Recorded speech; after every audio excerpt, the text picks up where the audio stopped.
Welcome to a Foxy Tech Tips tutorial on uninstalling apps on Windows 11. If you find this tutorial helpful, please consider subscribing to my channel and liking the video. From the Windows 11 desktop, go to the search bar at the bottom, search for Settings and then open them.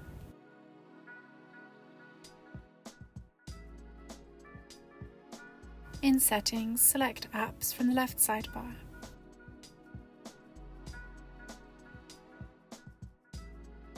Now click Installed Apps.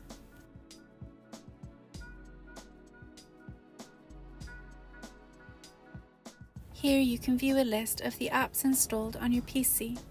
At the top right you can sort them by size, date and other metrics.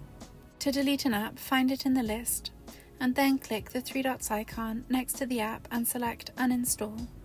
Confirm you want to uninstall the app if asked. The app will now be removed from your PC. And that draws an end to this tutorial. Please like the video if you found it helpful and subscribe to Foxy Tech Tips for more Windows 11 tips and tricks.